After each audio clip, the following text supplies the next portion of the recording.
So, I just found out some interesting news about one of our cast members here. Interesting fact, I should say.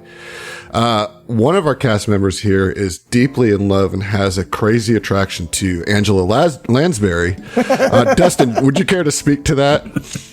Yes, I would. I was just saying that I am highly attracted to Angela Lansbury, and I was wondering if she's still alive and if someone had their contact. And if she's single. I just put in the chat. She died in 2022. Is she taking gentleman callers? Yeah. Looks like your window has closed. No, I'll put a single rose on her grave. What could have been. Dude, like Bachelor style or whatever. You do still have all the reruns of Murder, She Wrote that can use for your own personal Just go purposes. down to New Orleans. Purposes. Just take a trip over and find somebody who can go with you to the grave of Angela Lansbury and just conjure up her spirit. That's a New Orleans style. I mean, if anyone's going to do it, they're going to be able to do it. Somewhere you can find somebody to do that. It's going to be New Orleans. I was just wondering if her grave site was in New Orleans. Fuck the Ouija board. Just go straight for the grave. No, you have to go to New Orleans. I don't know where Angela Lansbury's at, but I just think the probability of them having the degree of mysticism, right? That you gotta could get those find voodoo specialists. Exactly. I just have a feeling. It's just a hunch. But whatever, like, New England fucking gravesite she's at, it's probably got less voodoo around than New Orleans. That's a good But point. there is probably a higher level of witchcraft in New England. Dude, that's a very true. But I don't think there's so much about raising the dead. That's that's not so much. Well, I don't need to raise the Would dead. you I just need to say- leave a little message for her. Just come on, haunt me, girl. Something like that.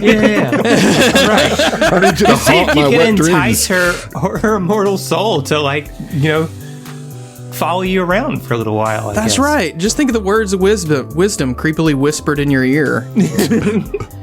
Angela Lansbury. I hadn't thought of that. No.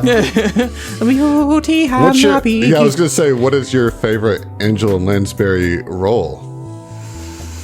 Mrs. Cups. I know she was in the teapot. probably the teapot. She was in Mary Poppins too. Was she? The newest one. Oh, I guess that was the last one last appearance she made, or maybe, I don't know. I don't know. I think Beauty and the Beast. Broomsticks, baby. that's a good one. That's right. She's in. Death on the Nile was one that I watched as a kid because I was a big fan of Agatha Christie and murder mysteries. I've never even heard of that. What, Death on the Nile? Yeah. That's like one of Agatha Christie's best mysteries. They did one a few years ago. With Kenneth Branagh. Kenneth Branagh, yeah. Mm-hmm. It was good. I'll watch that one. I like all of those I do too. Kenneth Branagh mysteries. I think they're fun. I really a like lot the of Haunted stuff House one. that Kenneth Branagh has done in general. Like, he got to start doing a ton of Shakespeare productions that I watched starting in high school and really liked. I mean, what about The Lost Boys though? That's his best work, clearly. I'm just kidding. I'm joking. Please don't dig into this too much. That's a joke. But I'm looking through her entire IMDb, and Beauty and the Beast. Turns out she's actually in Glass Onion. I don't remember what her role is in that, but she's in the credited original Glass Onion. In the original? Oh wait, no. The original one from 2022. Right. That's not what I'm talking about. I don't know. Man, listen. Don't mind. I'm going to say a lot more ridiculous, stupid shit than that tonight. Well, that's what we're here for. Fucking promise you, man. You and I are both suffering from minor heat stroke. So, just for our listeners, just so you know, both Zach and I's AC decided to crap out on the same day. So that's never any fun. And here's the thing. It's February. Yeah. That shouldn't be a issue. problem. And yet it is. Here we are. Climate change. No, I blame the ghost of Angela Lansbury. That's right. She's keeping everything steamy and hot. I wish it was as simple as just exercising Angela Lansbury's annoying ass, like weather affecting ghost or whatever, man. Like that. I feel like that's more solvable than trying to get people on board. I don't know. Yeah. I mean, that's just like one thing. You get like maybe a tenured priest or some kind of mystic, and then take it out. We just get the finest practitioner of every mystical art around the world. Like anybody who might be able to exorcise a ghost. We just need to get Father Dowling to come. Who Nobody knows it, dude. Okay, he was the counterpart to Angela Lansbury. There's Father Dowling Mysteries. They were airing at the same time, and he was like a priest that solved mysteries. And there was, I think, a couple crossover episodes with Father Dowling and Murder, She Wrote. The collab. Were you watching this live back in I don't know, like 1970? No, this is a 1989. 90s. Yeah. 1989. Man. This is a 90s show, as was Murder, She Wrote. Like, was it really? Yes. God, no. I thought it was like from I don't know, late 70s or some shit. I am only into Angela Lansbury when she is a 2D teapot. So never watched Murder, She Wrote. I absorbed a lot of Murder, She Wrote through osmosis. My grandma and grandpa, big Murder, She Wrote fans. Sure. Like, it was around, It's grandma and grandpa TV to the max. For sure. Yeah. That and Matlock. My grandpa watched I've seen Matlock constantly. constantly. Or like spaghetti westerns, That's at least that's my grandpa. That's my grandpa experience. It was The Price is Right. That's what I just remember watching that shit. Yeah, they weren't as much Price is Right people, though.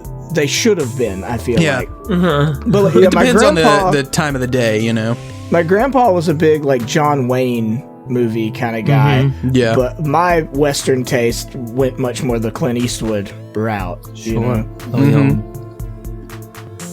Yeah, same with my grandpa. It was just, I don't like Westerns unless they're extremely good. And I think it's because of this, because every time I'd go over to his place, he'd either be watching football or spaghetti westerns, and that's it. That's all that was on. It's like, oh, this sucks. Being a person that doesn't like either of those things. What was he watching? You still was don't he like any spaghetti westerns? Like The Good, the Bad, and the Ugly? Spaghetti western specifically refers to the Italian Directed Western, right? Yes. I don't know my terms. Yeah. I don't think you are the John Wayne. He was probably in a couple. I don't know. No, that's John Ford. John Ford, those, right? These are the TV shows. I remember coming in and there'd be a TV show of some Western. Bonanza and stuff. Something like that. I mean, it looked like it was in the 70s or late 60s, the things he was watching. I mean, I can get down with some Little House on the Prairie. I like me some of that, but when it gets deep Western, I don't like all that gunfighting. I like Little House on the Prairie. That's right. That's right. I'm exactly the opposite. I like the gunfighting, and I do not want to see people living miserable subsistence lifestyles. I mean, that's what it was. They're happy though. Spaghetti Western is specifically Italian directors, but it's not Italian cast. Fistful of Dollars is a spaghetti western. Of course. Yeah. So, Sergio Leone directing American actors. Yeah, that's what I meant. I didn't. If I did, I didn't mean to imply that the cast. Well, you were just asking if John Wayne would fall into that. I don't know, but he could. No. Yeah. Yeah. Well, I just think of when I see the movie poster or the show poster for spaghetti western, it's illustrated, and it's guy on a horse, and the horse is rearing up, and he's got guns and he's firing them in the air. That's not just a western. That's just a western. That's just classic 60s, 70s westerns. All had just all of them had that illustrated style. Yeah. Huh. Yeah. Well, that's enough about Angela Lansbury. She doesn't hold a candle to the Dame Judi Dench, right?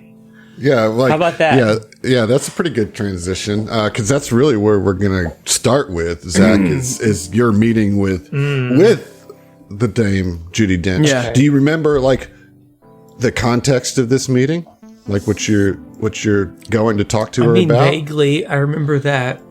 Well, the whole thing is vague. That's part of the issue, Right. I guess. But She said something about, she was very curious about Seiun's interest in the void.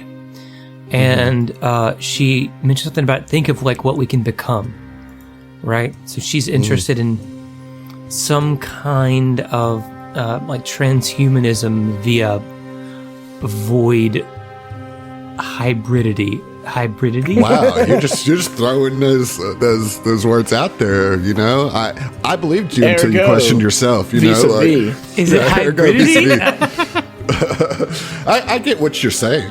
You know, I felt like, now, obviously, this isn't It is. my interaction. It is, in fact, the correct term. Nice, congratulations. Thank you. Thank you. But, like, the big thing, just from an outsider, was that she knew a lot about what you had already gone through, that it was surprising. Like, she shouldn't know She as much about she knew Seiun's backstory. Naramshir. Yeah. She knew Naramshir. She knew, I guess, that Seiun was Naramshir's, apprentice or whatever.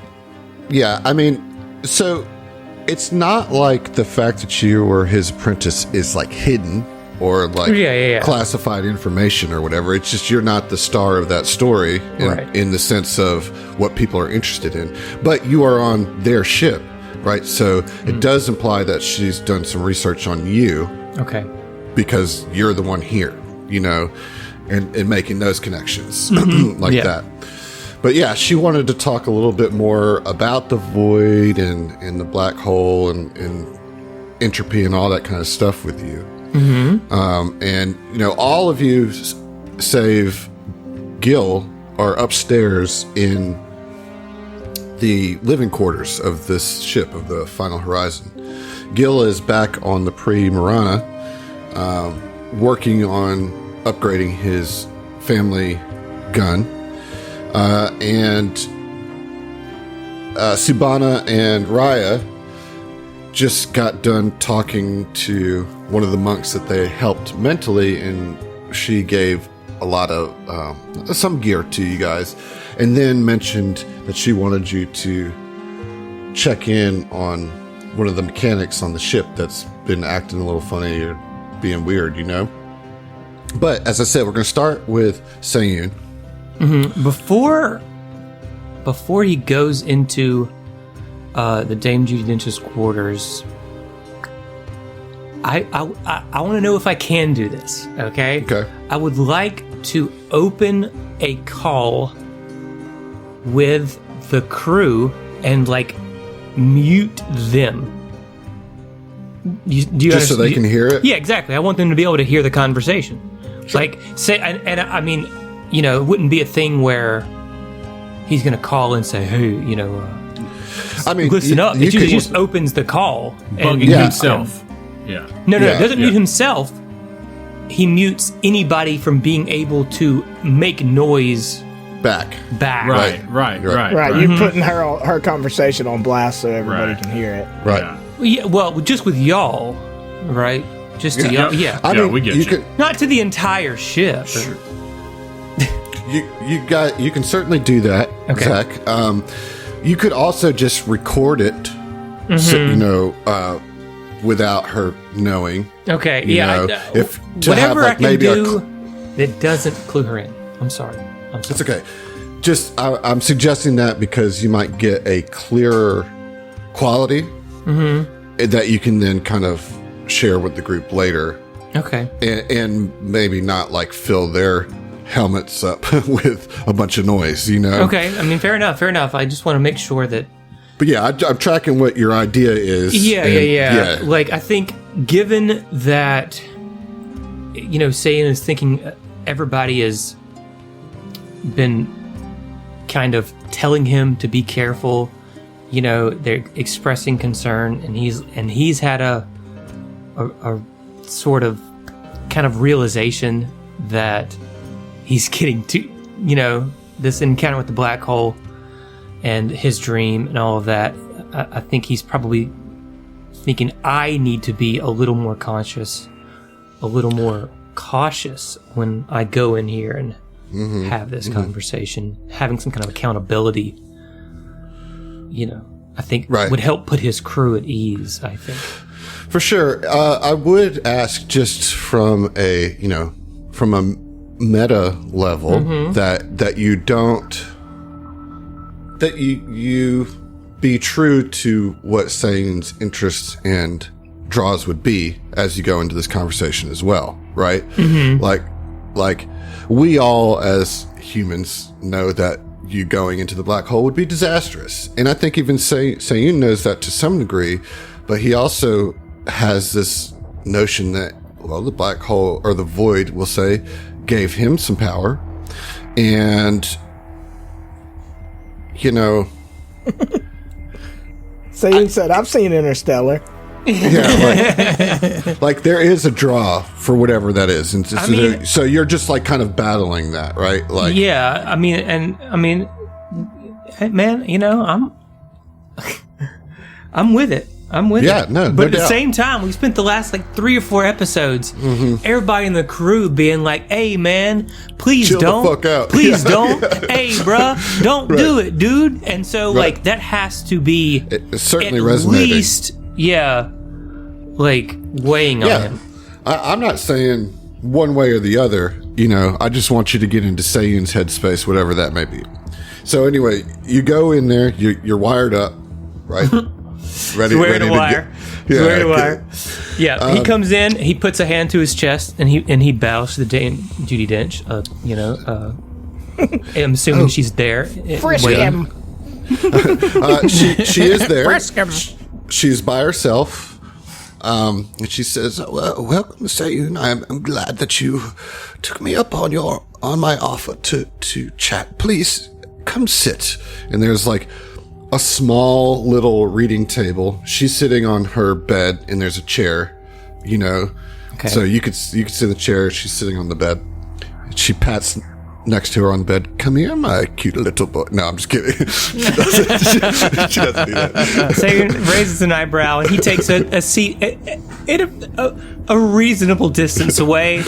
Definitely not as close as she would like. I'll say that. I'm joking. She doesn't do that. She does start to prepare some tea. She's got like one of those electric boilers. Okay. And so she's getting some water boiling, and she's got a couple cups. She's like, "Would you care for some tea?" Sure. You mean poison tea? Yeah, I mean, he the thing is, Seiyun's not going to take off his mask to drink it in front of her anyway, but he also doesn't want to be rude, so he's like weighing that kind of thing. But sure, pour the tea. Yeah, she gets the water boiling. It'll take a minute or two for it to get hot and then to steep and all that. But she says, "So, I have great interest in the void and entropy, and I must be frank that being so near this black hole is exhilarating to me. Many of my fellow brothers and sisters here do not feel the same, but several of us do. You have been touched by the void, yes?" In a manner of speaking, you could say that, yes. "And do you find that this power that has been bestowed upon you is something that you are pleased for?" Seiun has to think about that. He's got to think about that, because obviously it is, right? But at the same time, I think he recognizes that,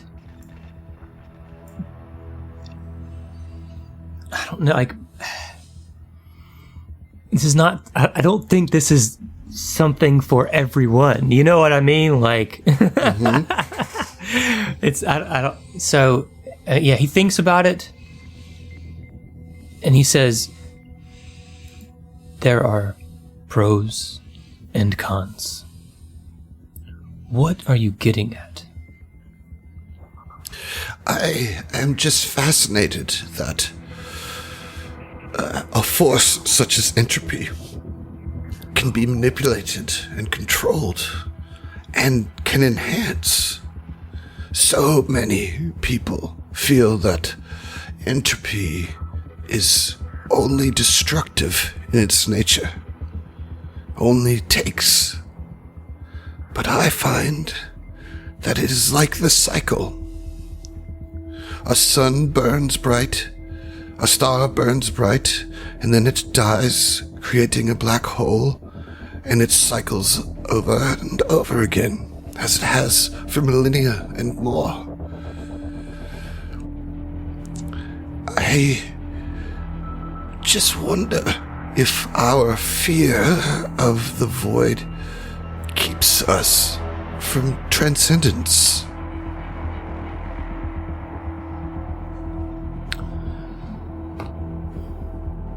And you do not seem afraid. I have been to the void. If you are familiar with my master's work, then I'm sure you know of what I'm speaking. Of course.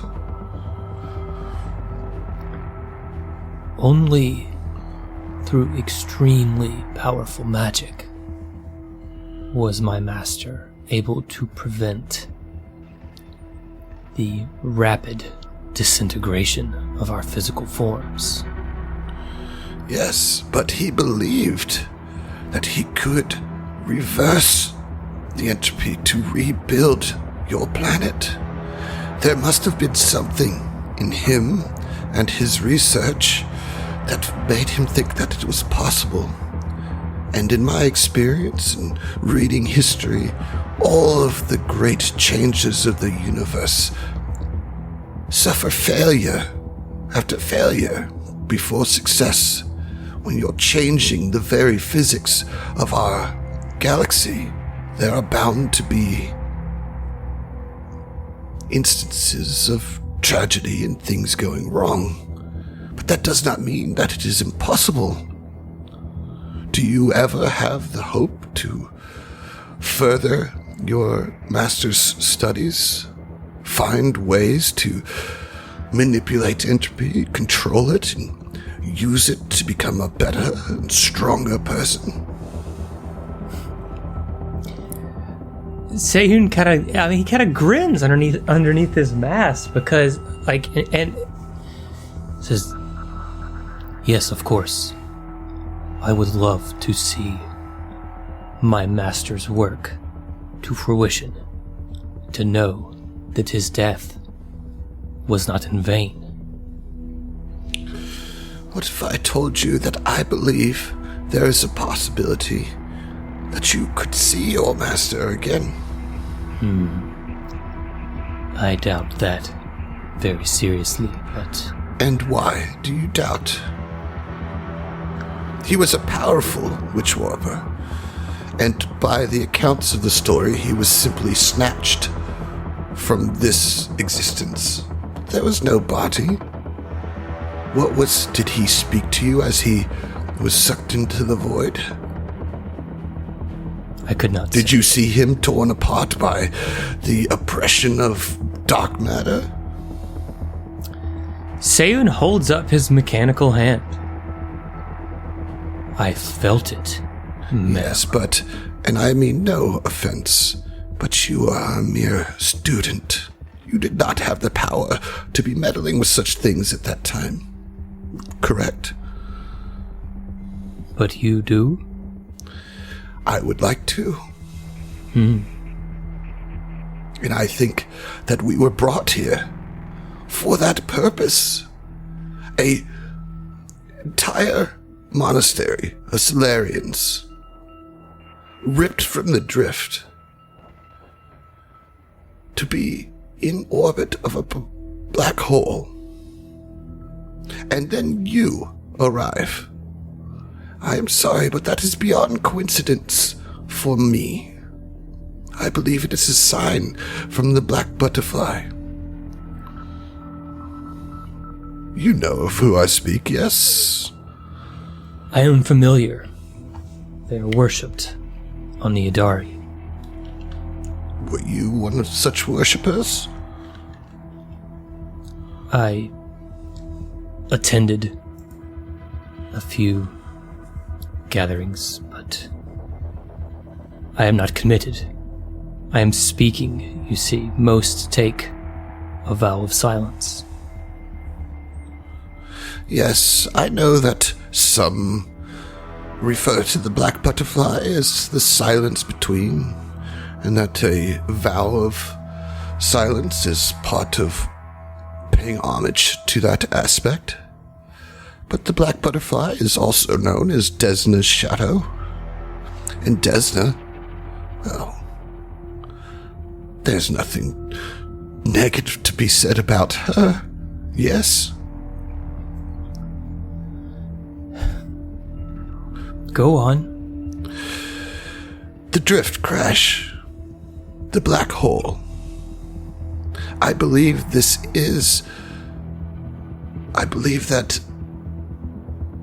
Desna and the aspect of the black butterfly are working like the cycle to position all of us for a new awakening, a new form of being. And I would ask you if you would like the opportunity to grow that power in you and join me and the acolytes aboard the ship to face the black hole, not as feared scientists, but as devout worshippers. What would you do? What would you have me do? If you're interested in seeking out this power, this transformation, as we are, perhaps you can join us in the prayers this evening in the Hall of Reflection. A few of us stand among our brothers and sisters and chant our own prayers.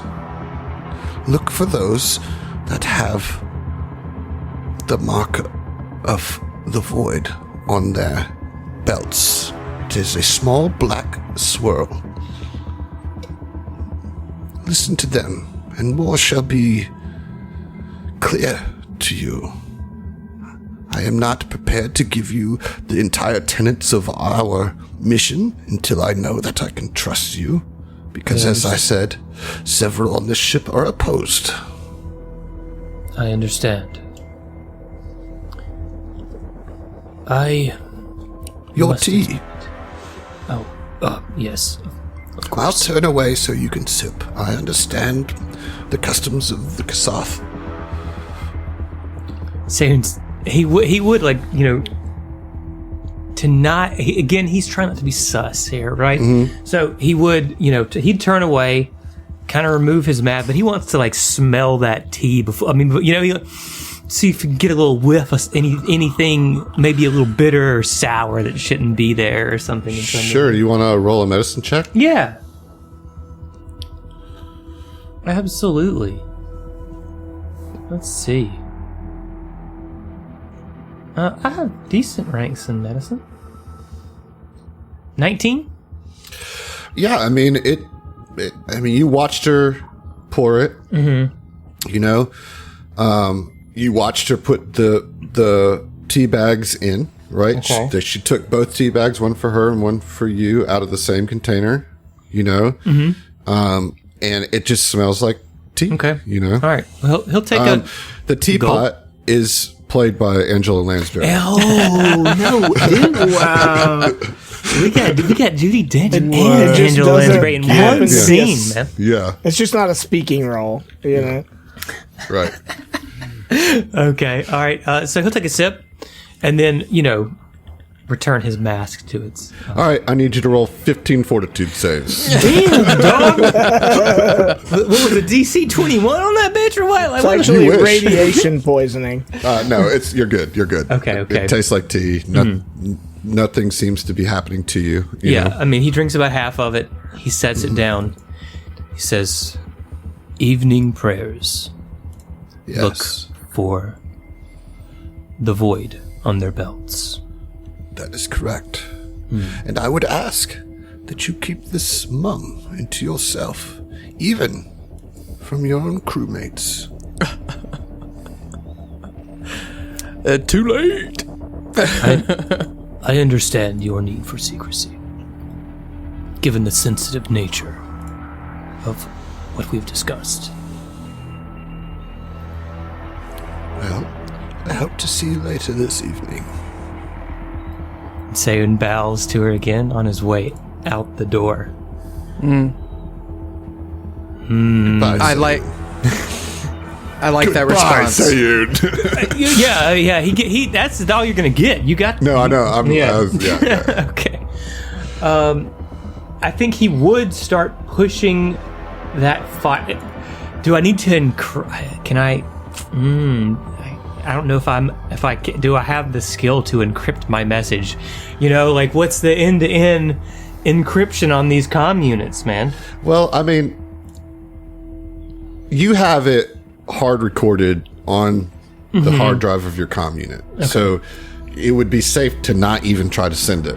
Yeah, I know. Because like once you put it out there, then it's like it could be intercepted. I agree, and then we've got this weird AI. I don't know what they're up to. So, Right. okay. Yep, he is absolutely going to go to these prayers. He's going to hear these people out, but as of right now, his thought is these idiots are going to drive this ship straight into this black hole and be disintegrated. Spaghettified. And yeah, Yep, right, yep. yeah. There's no way that Desna or the Black Butterfly is going to protect this entire Cosmonster, nor do I believe that Desna or the Black Butterfly are involved in you know, putting these people at this place this time, unless it's actually to stop this kind. You know, like I don't know. So he's gonna go, but he is certainly skeptical of their intentions. I mean, why? I don't understand. Roll me a perception check as you're working your way back through the halls to try to like meet up with your crew. Okay. But and the two of you can also try to do that, Raya and Subhana. Okay.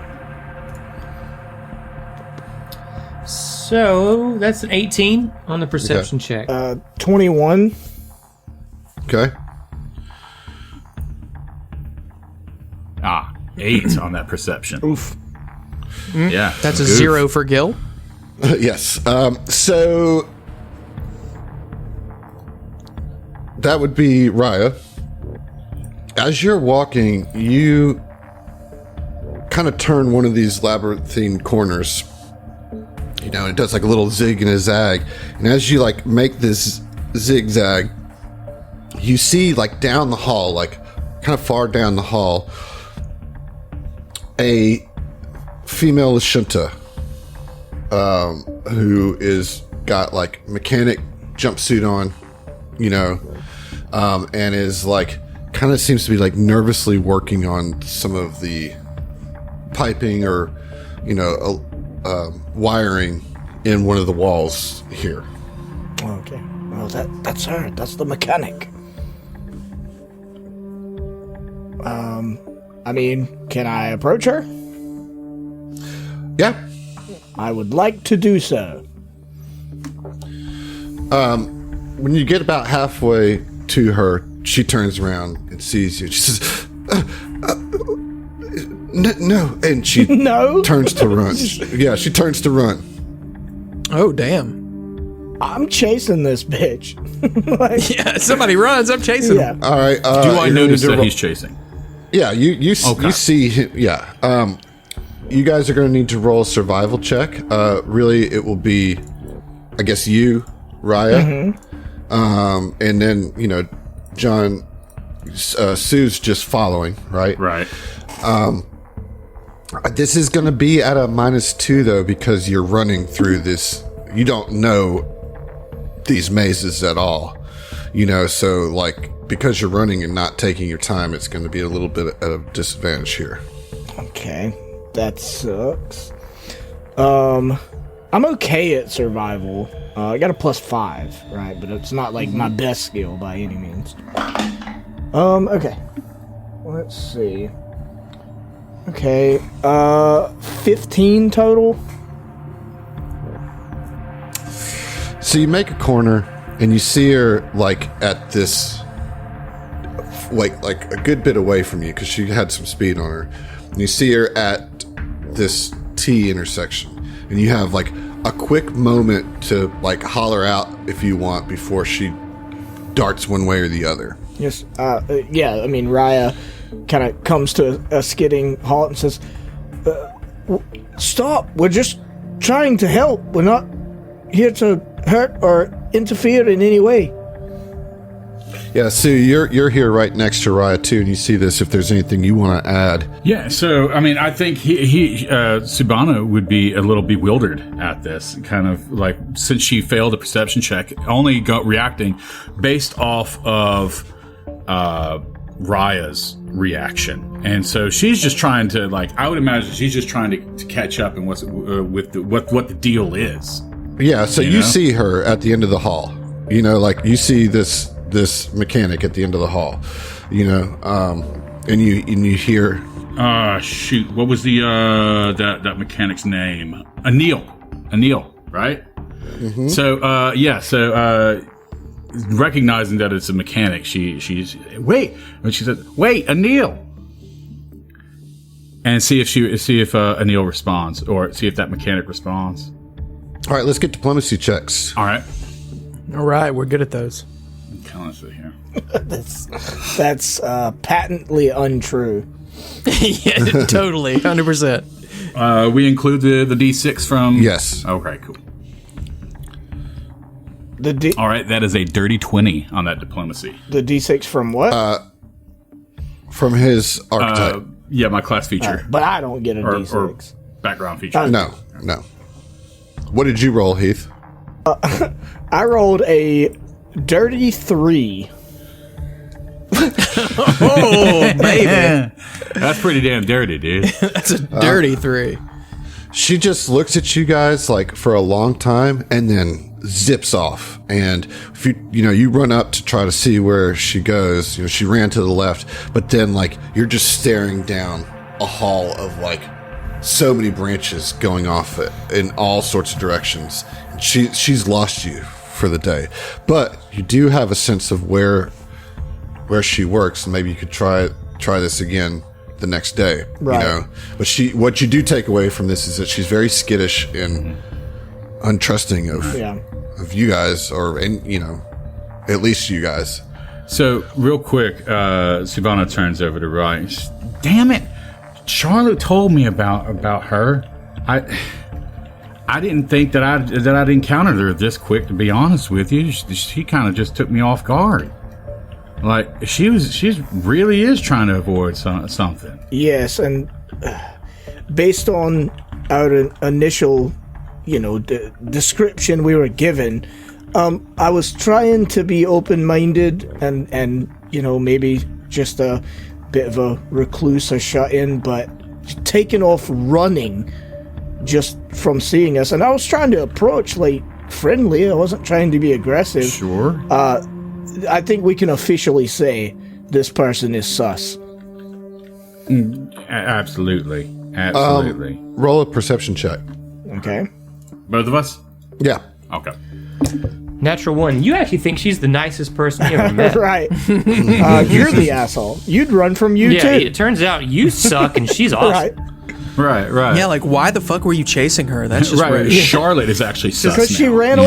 I'm just saying, as a grown-ass man, if I was, like, politely, like, walking up to somebody who, maybe they're a stranger, but, like, I know of their existence. They're not a complete and total stranger. And they see me, say no, and take off and bolt the opposite way, I'm probably going to chase them.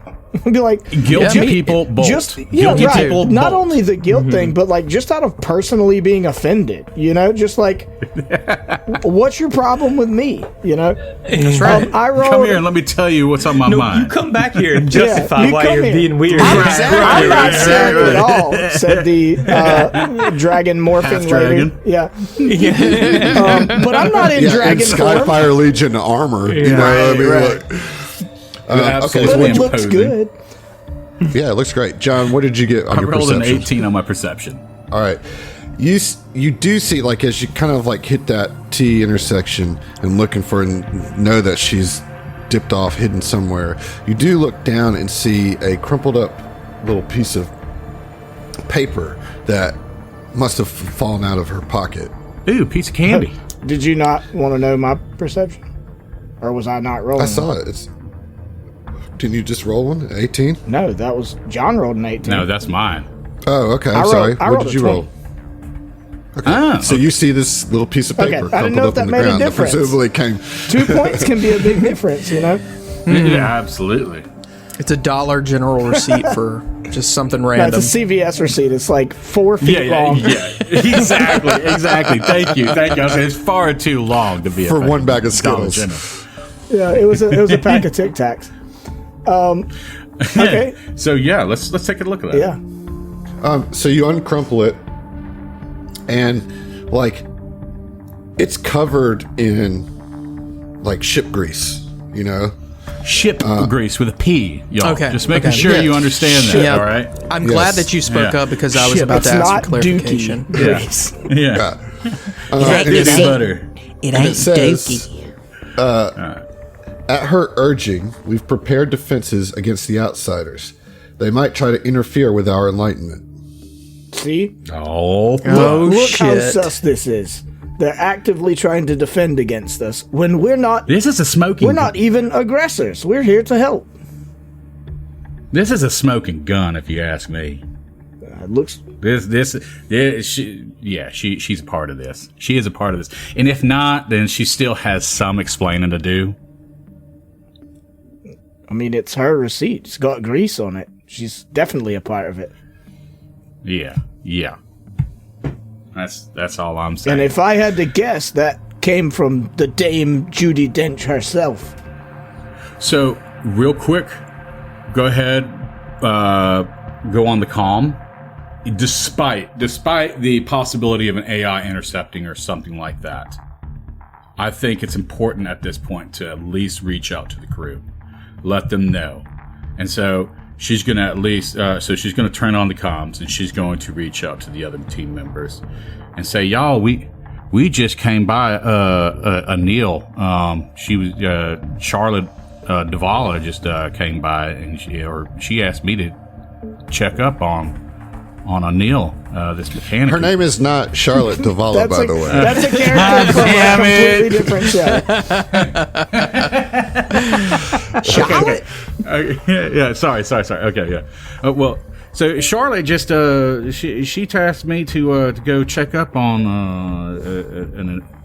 a mechanic here on the Cos Monastery, and well, she'd been real suspicious. Anyway, we just found what looks like a clear indicator that she is a part of whatever this movement is that Lenny found on the logs. Something's cooking, and I'm pretty sure a dinner bell's about to be ringing. As you say that, coming back on your comms, you hear Cora speak. It says, Subana, I am sorry to eavesdrop on your message to your crew. However, I must ask where it was that you saw Anil. As you know, I am charged with protecting and caring for inhabitants of this Cos Monastery. I believe that Anil is sick and needs treatment.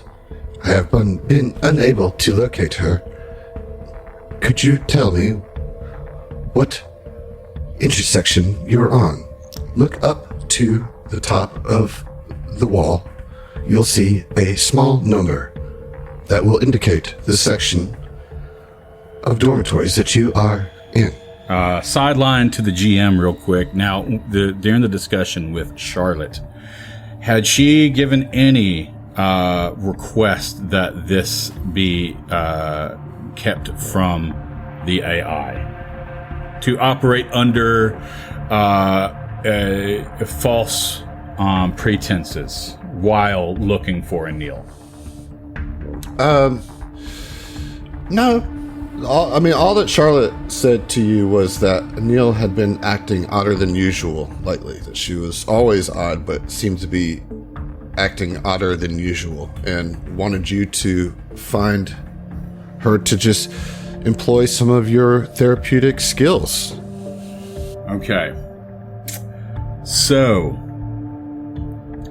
reason I ask is because, I think Subana would actually say, be truthful with the AI, because of the fact that AIs have, in this, in this universe, have been both bad but also good. You know, there's the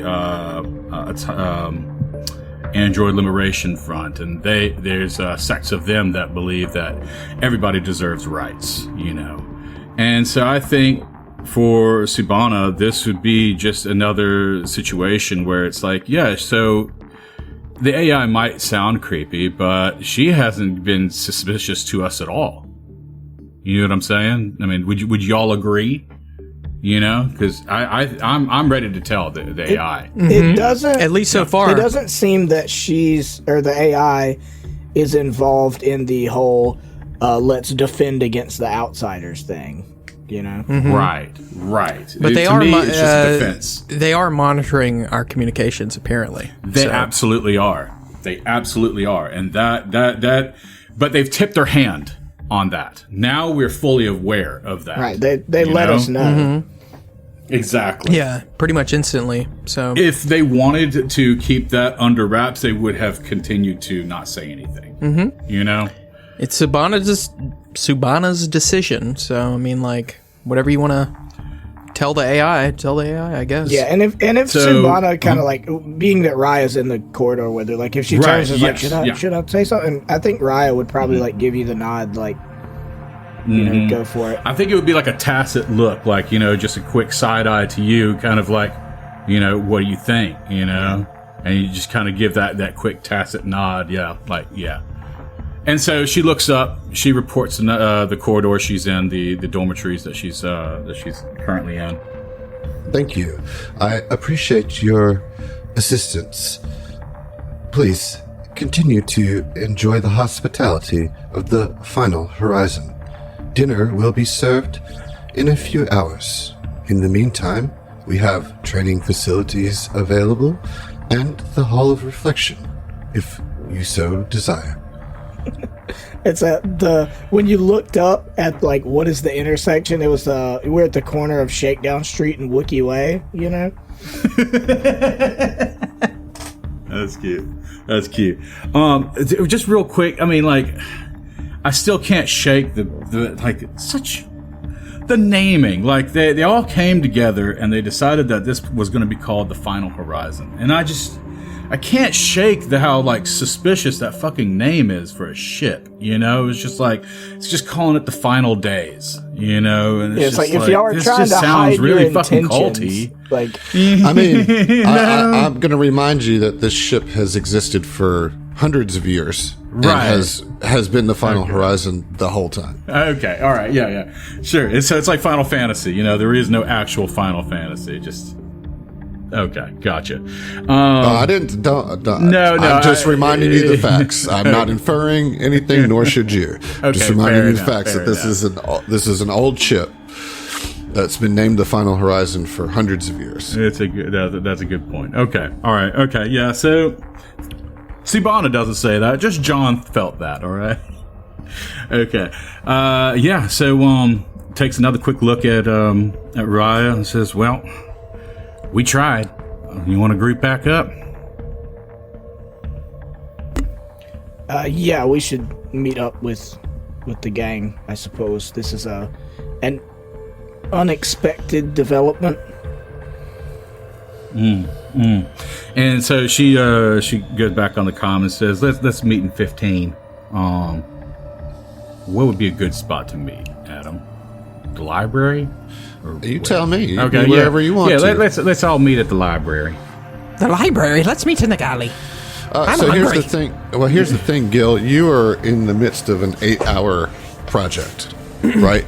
Because you are trying to re-outfit your gun, right? Which is crafting, which is a full day's activity. You know. Tell you what, Gilly, I know that you're neck deep dealing with that. You don't know that. Oh, I but- don't. Yeah. I don't. Okay. Now I haven't seen hide or hair of you in quite a while, Gildy. Tell you what, we'll be happy to bring some food for you. Well, that will be greatly appreciated. I'm in the midst of an 8-hour endeavor with my Oh, family gun right here. So, I guess I can take a little bit of a break, you know, just You can take a lunch break. I'll take a little lunch break and get some food, and everyone can update me on what's been going on lately. all right. We'll break for lunch. All right. So you guys head back into Triffy's kitchen. And he. Fajitas, no! We're all All right. meeting up for lunch. We're all Yeah. meeting up. Okay. Yeah. It's like, well, you don't have to be rude about it. I will make you some fajitas, though, if you want. Do you want steak or chicken fajitas? Yes. Okay, I like that. I like the combo fajitas, too. Do you like all the trimmings? Do you like the peppers and onions? And I you want know, them stacked. Now, I like to put a little bit of crisp whale polyps on the top. Are you into that? Oh, baby. Bitch, I might be.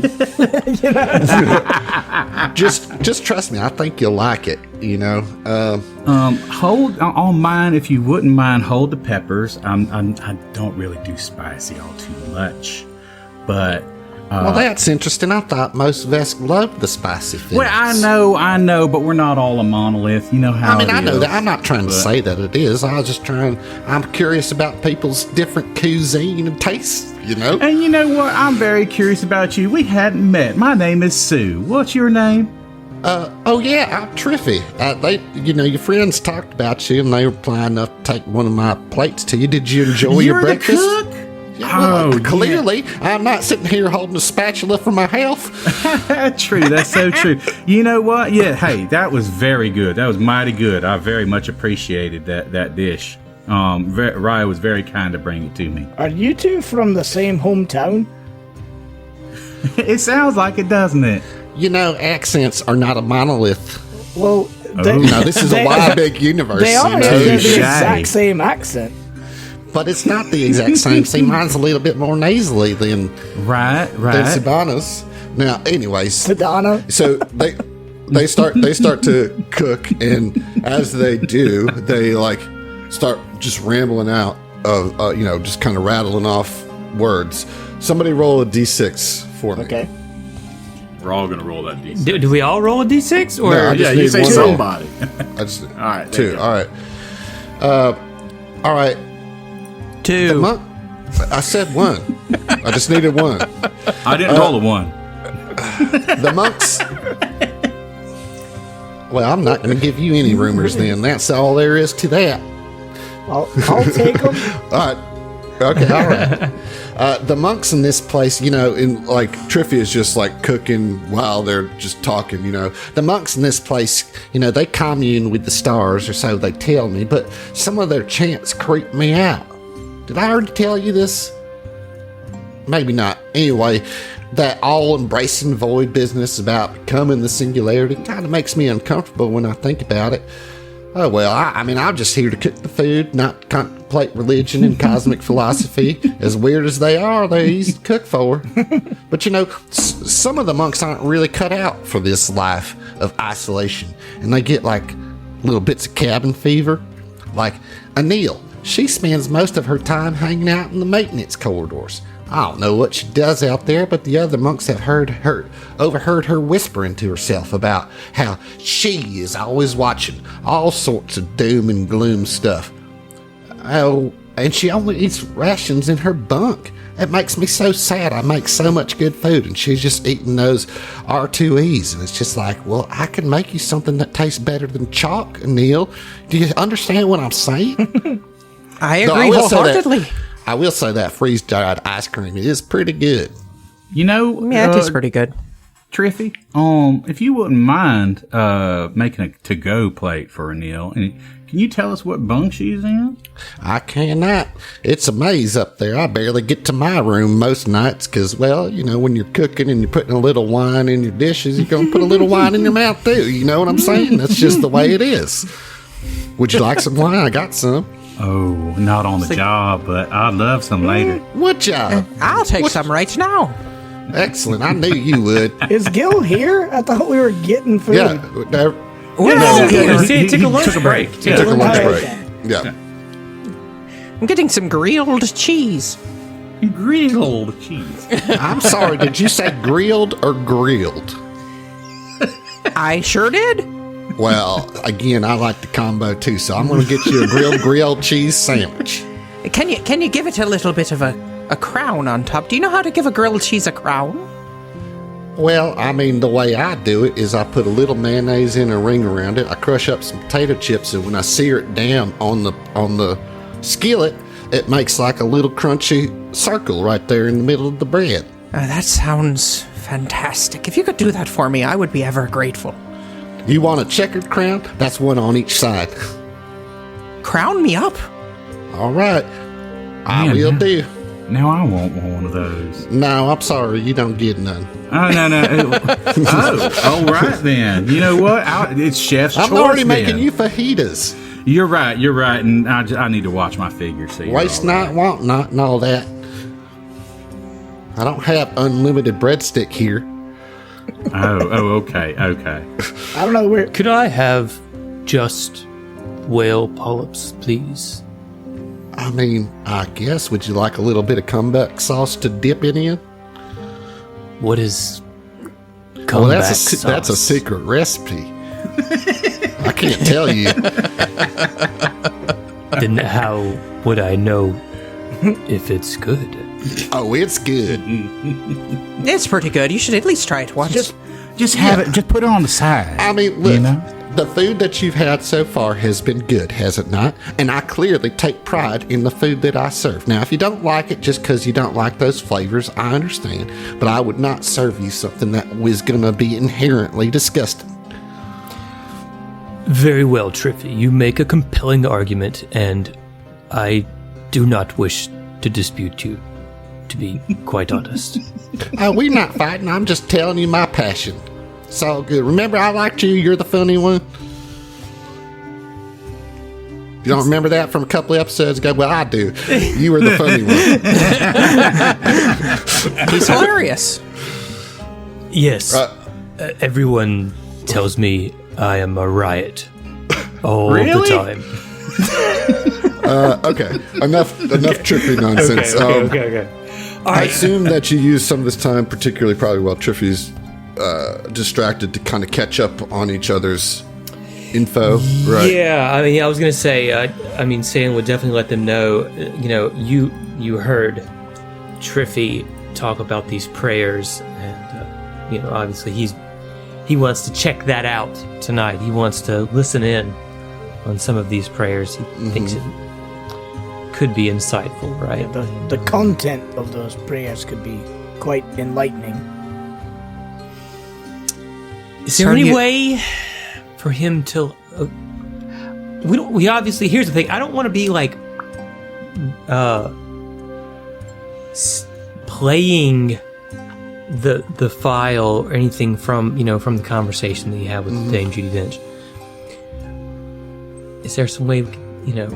I don't know. I mean, the best way to do it, to be totally sure that it's not going to be intercepted or heard by ears that you don't want to hear, is to wait till you go back to your ship this evening. Yeah, I know. And, I know. So, I mean, it's just like, you will have to trust me. It's like, all I can say. After our interaction with the mechanic, I'm quite willing to trust you. Okay, I'm going to ask you this. Is there anything else you want to do on the Cosmonastery before you do the prayers, because I assume after you do the prayers, that's the wrap up. You're going to go back to your ship for the evening. Okay. So, if there's anything else that you want to do today, you can. But if not, we'll just kind of fast forward to the prayers, Can I, Gil, you'll have to go back to your work, you know. At least for today. But once this day is done, then your work will be complete. Cool. Okay. Okay. Well, I'm going to take the nobody jumping at it as the answer. That we're just going to move on to the prayers. Yep. So you go to the evening prayers, and it's in the Hall of Reflection. And when you walk up, you see a bunch of monks in there, and there's this low, melodious chanting filling the hall. It's mostly in common, though you do hear a couple of other languages interspersed. The chants seem largely unremarkable. It's the cycle will set us free. Like all the kind of yes. But why don't you give me a perception check with a +2, Seiun, because you know what you're looking for here. Okay. Let's see.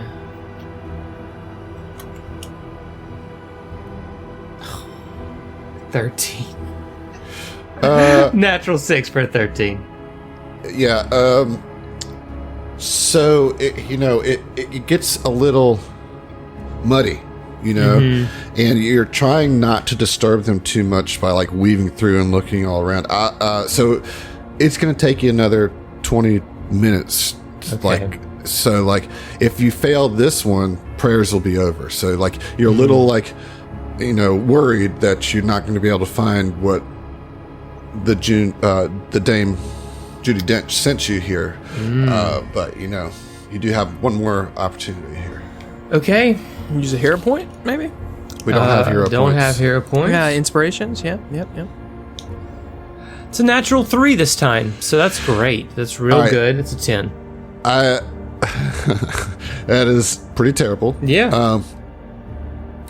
So would anybody else like to roll perception? I think it's absurd that Seiun couldn't hear these monks chanting prayers to the void. I mean, I know. Well, the problem is that all the monks are chanting, and so it's this kind of blend mess, and you're finding it difficult to isolate because you don't know exactly which person to focus your ears on. Now, that being said, I'm going to allow somebody, if you've mentioned something about, you whisper to when you go, look for black marks on their belt, one person can try to look for you. So whoever has the best perception can give me a roll. I've got a +8. Yeah, you're better than mine. Yep. I am working, so I am not there. So I only got a +5. It sounds to me like the problem, if it maybe makes you feel better, Zach, is that these monks don't have any fucking rhythm. They should be chanting in unison, and they're all just scattered over each other. Right. They need to get it together. Get in harmony. Get in sync. Okay. So, perception, last chance, right? This is it. Yep. Okay. That's pretty good. I got a 16 on the die, so total of a 24. Okay. So, you're able to point out or see in the back corner of this hall, one of those markings on the belt, and you point Seiun in that direction. And Seiun, you can kind of hone in now as you kind of slide your way along that back wall, and you hear Kasathan being chanted. Okay. And when you really focus, you hear, "In death we find enlightenment. The void brings transcendence. Seek the union of gravity." This is all in Kasathan. Okay. Right?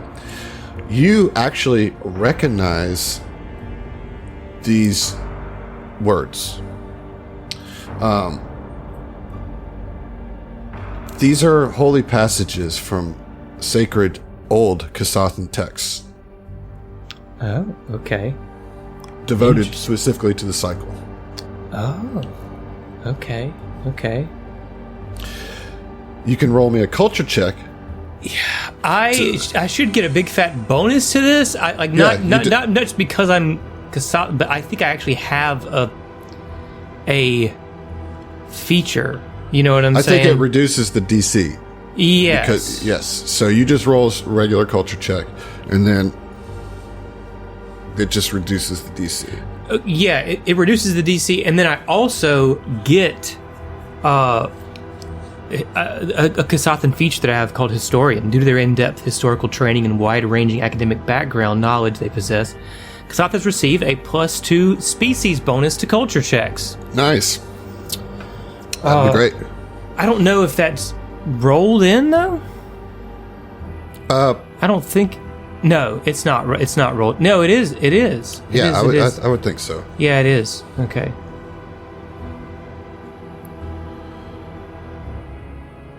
Culture is a trained-only skill. Yeah, you can roll it though. Okay. Because like it's so specific to you, your culture. Yeah. You know, like Dude, I can't deal with. I do not believe that Foundry is truly RNG. I feel like it weights lower. Then roll a You real know what I die. mean? yeah, I'll let you roll a die from our. Dude, there's just no Sponsor. way that I'm. Yeah, okay. I got my Norse Foundry Amethyst All right. guy here. Slightly better. What does it take it to? 13. Well, that is actually enough because you needed a 12. Oh, nice. Oh wow. Okay. So, okay. so the DC is actually 17, but because of your theme, we reduced that to 15 or to 12, and so you just get it here. Thank you, Norse Foundry. Thank you, Norse Foundry. You realize that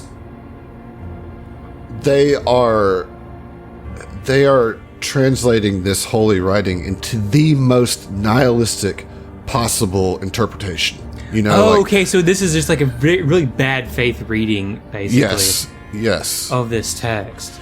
You know, emphasizing death as a method of union when it's more metaphorical than that. You know, like it's more philosophical than that. You know, like the death of kill the boy to become the man type of thing is what it's really saying. But they're like taking it at such a literal like. No, thing. yeah. Like, I see. Can I speak with them? Like, I mean, I don't. You know, I mean, you'd be like very strangely interrupting them. That's okay. That's that. All right. That's what I want. I'm trying to figure out if I'm supposed to talk to them or if I'm supposed to just eavesdrop. That's what I don't. So know. what the Dame Judy Dench wanted you to do is hear what their prayers were, and then she's just curious what your response is going to be because she's trying to recruit you. She's trying to recruit you. Of course. You know. Yeah. And that's like, okay, how is he going to take that? And it's not, I didn't say anything, right? Like, How do you feel about our uber nihilism? You into it? right? Yeah. Yeah, pretty much. You know. Right. But yeah, so I mean, you kind of maybe slink back Homer Simpson style back into the hedges, you know. And unless you want to talk to these random monks, there's nothing more to No. be I don't here. need to talk to them. So you head back to the ship. All right. Dustin, would you like to just briefly talk about what you've upgraded your gun to be? Sure. So, as you may or may not know, I have a Gnomish scout gun that is the Whistle Pop family scout gun that hasn't been used in a very long time. Is it called the Whistle Popper? It is might now. be after it's done. It actually was going to be called the Whistle Pop, but the Whistle Popper actually sounds pretty good. I might change it to that. But I converted it to a scaling weapon, which is what I was having Lenny help me with. And so I upgraded it. I gave it the destructive perk, as well as the ammo hog flaw? Yeah, it's called a flaw.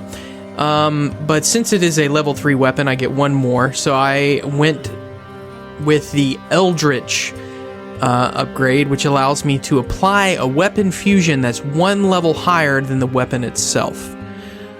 So since it's a level 3 weapon, it gave me the ability to apply a level 4 fusion, which was tactical.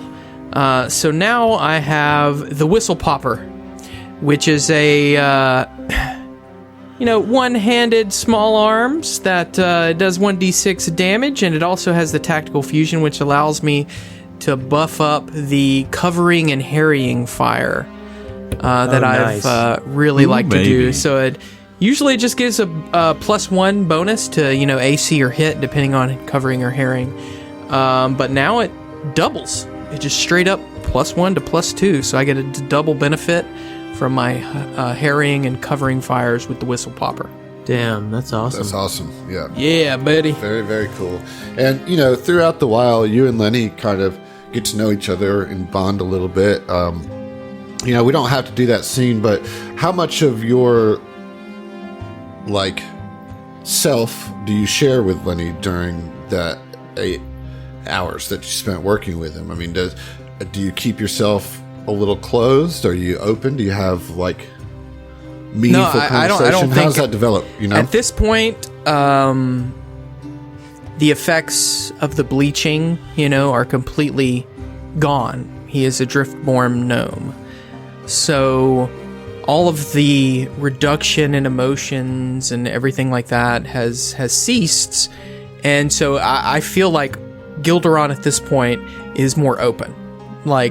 Whatever conversations that happen or however they turn, he's just open and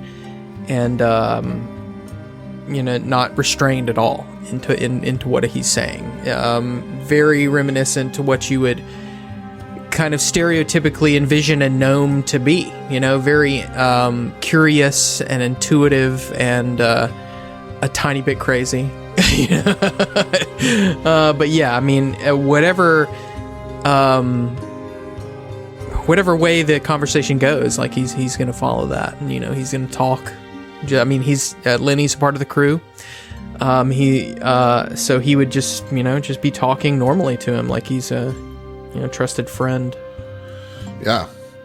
Well, he is very personable back to you. He's genuinely interested in the bleaching and how that affects gnomes, because he's curious about it. He tries to be tactful at first, but once he sees that you're comfortable speaking about it, he asks a lot of questions, and he kind of digs in with you a little bit about how your emotions have changed, and your whole self has changed so much in a short amount of time, and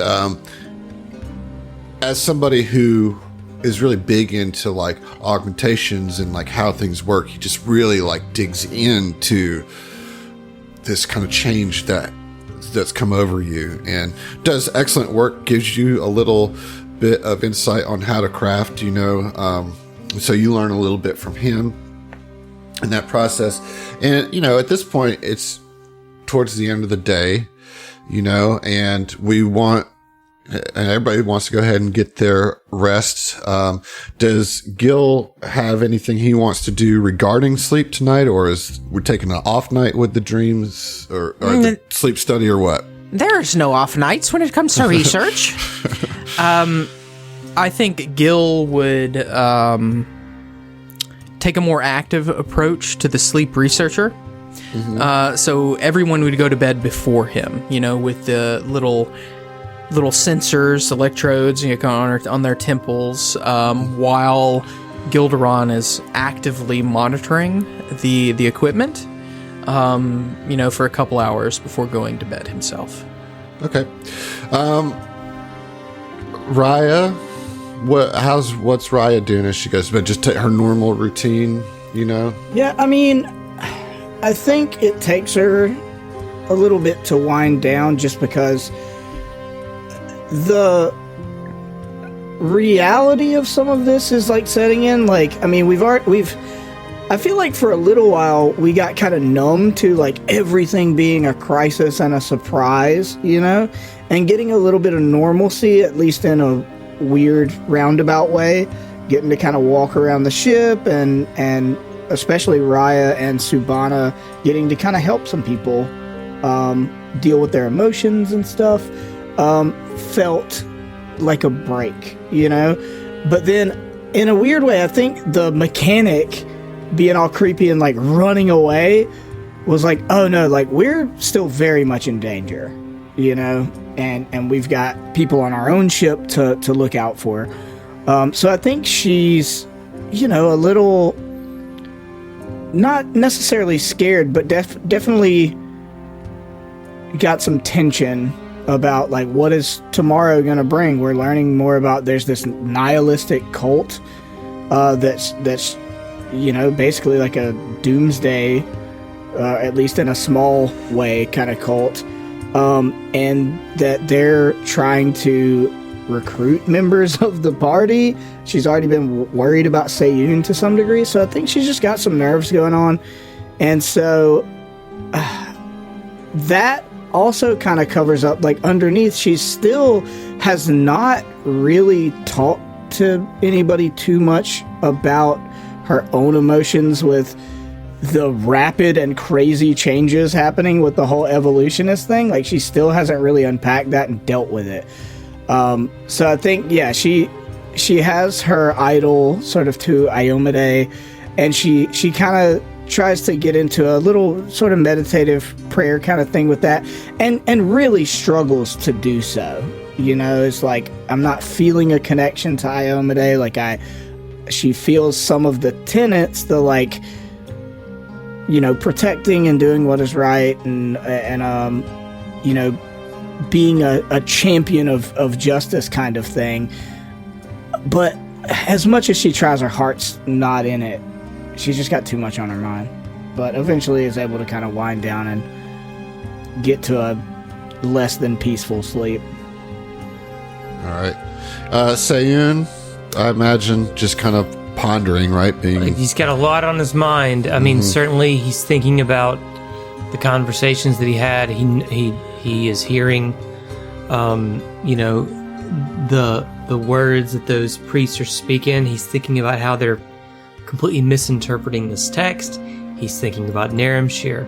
He's thinking about inversion of entropy as a principle and the possibilities of, is he letting the Dame Judi Dench's ideas get to him? He knows the destructive properties. He knows that entropy is destructive by nature, right?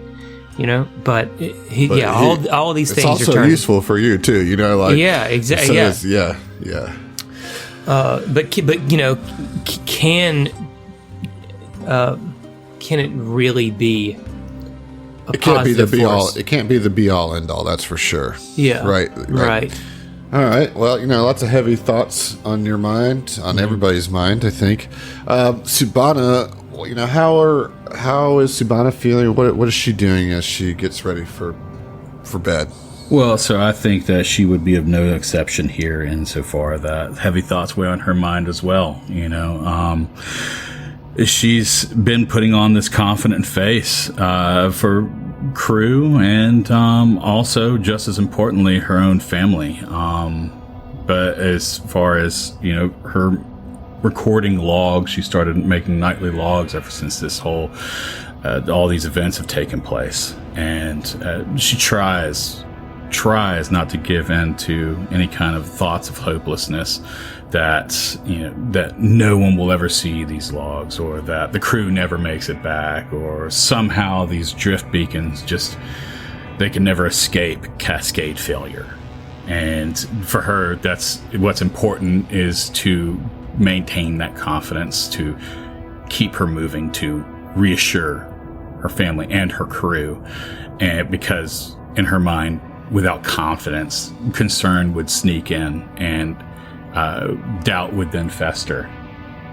So for her, I think what she'd be doing now at the end of the day, she would be preparing for bed, just contemplating the events that happened that day between the cultists, the mechanic, and what's more at the front, I feel, is what's more personal, which was her back and forth with Raya, as far as Raya's reassurance back in the library aboard the Cos Monastery.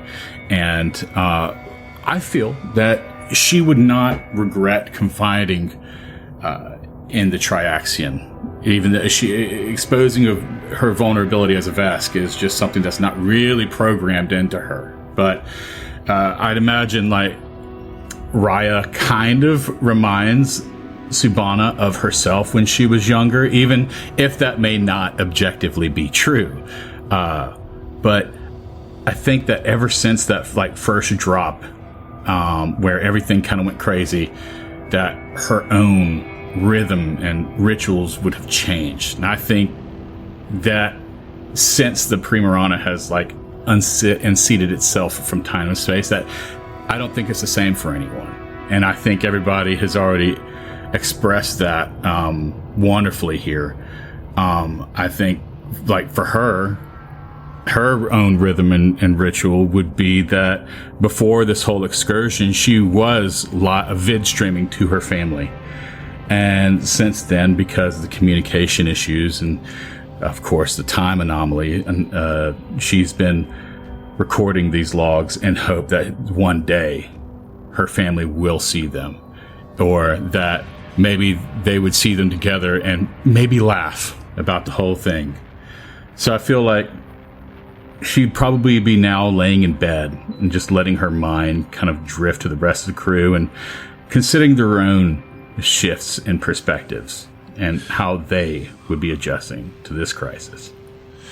Well, before long, Subana does drift beyond the interstice, right? A dull, persistent vibration envelops the neutral fog. Her presence inhabits before being terminated by an assault of colors, formless and vivid, before compressing into the shape of Gilderon. So Gilderon, you are showing up here in Subana's dreams.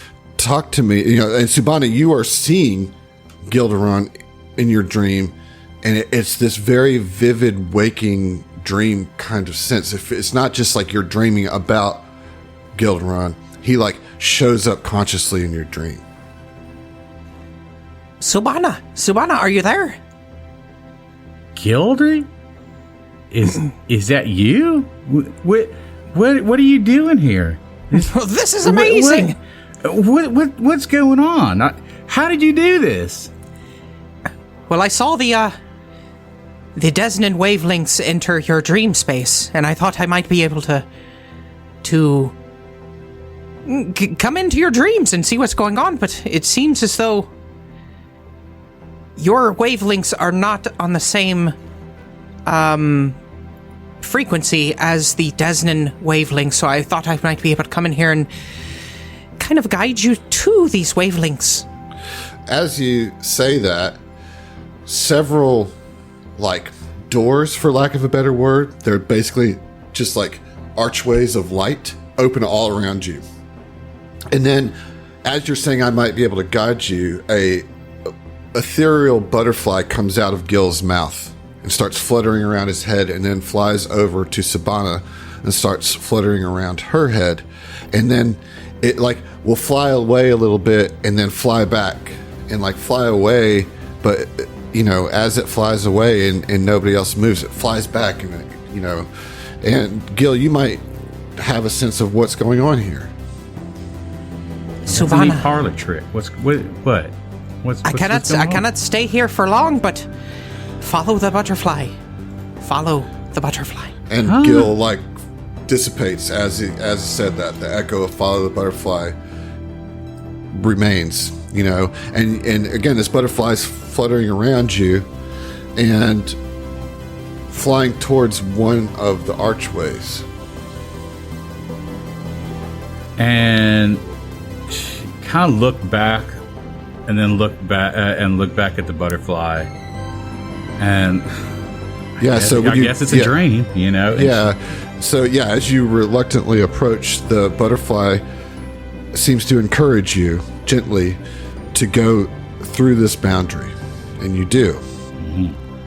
Sabana's feet sink into soft, formless terrain that cushion her steps as a soft breeze greets her. This is the first thing that she sees and feels as she steps through this archway of light. And there was this like quick feeling of traveling a long way, but not going anywhere at all. And her sight is still difficult in this new territory, so she follows the sound of a slow, rhythmic undulation of something primal but familiar.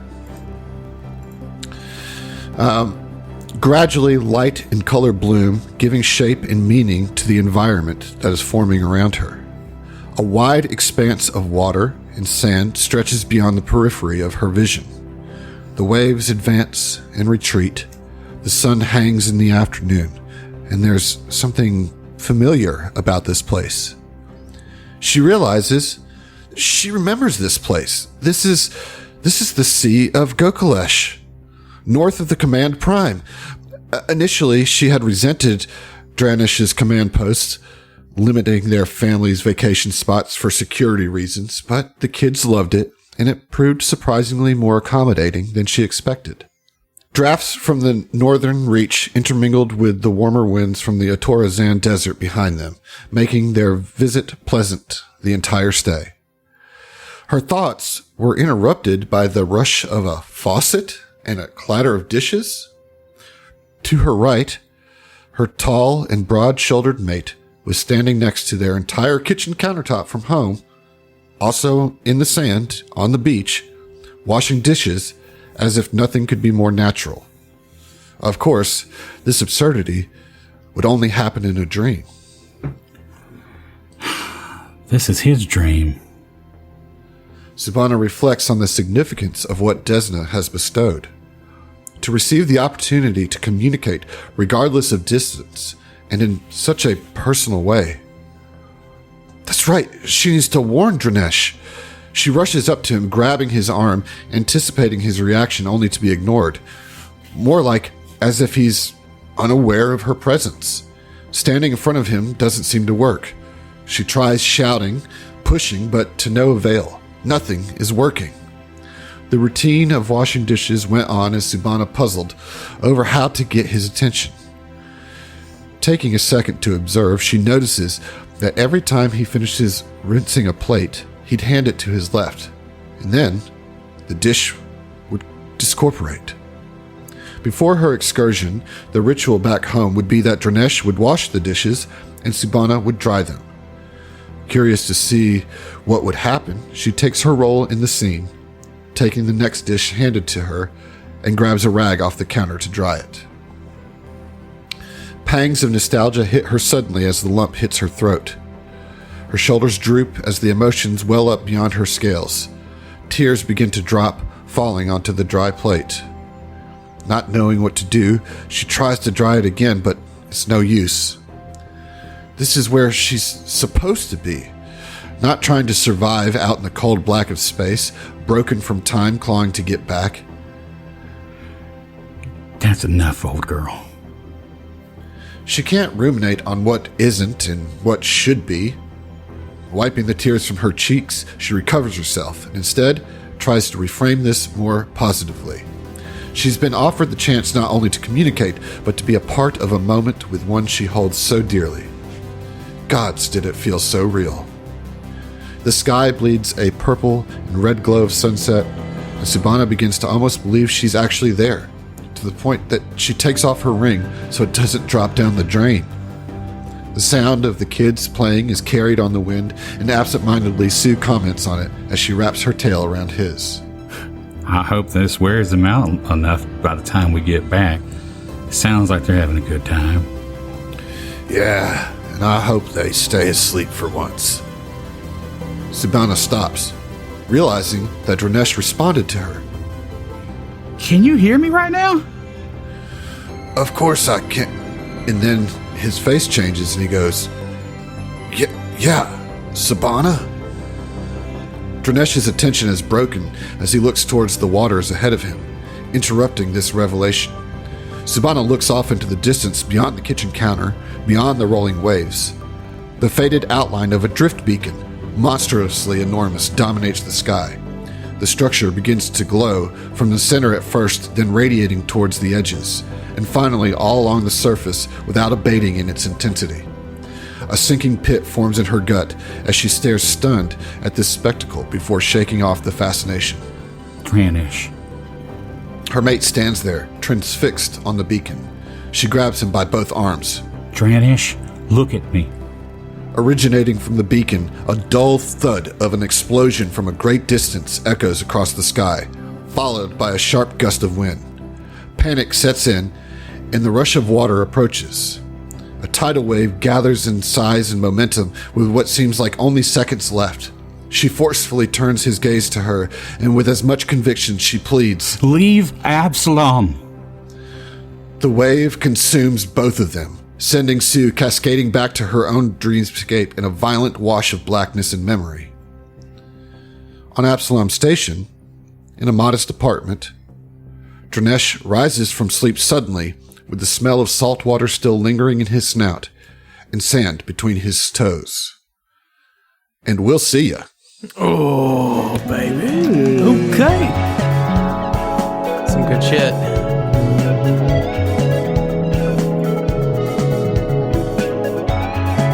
Thanks for listening to the STF Network. If you want to hear more from us, check out our other Starfinder and Pathfinder shows at thestfnetwork.com. That's thestfnetwork.com. And support us on Patreon to listen to our bonus podcast, including our homebrew adventures and Tom Talks, our behind-the-scenes show. Stay groovy, possums.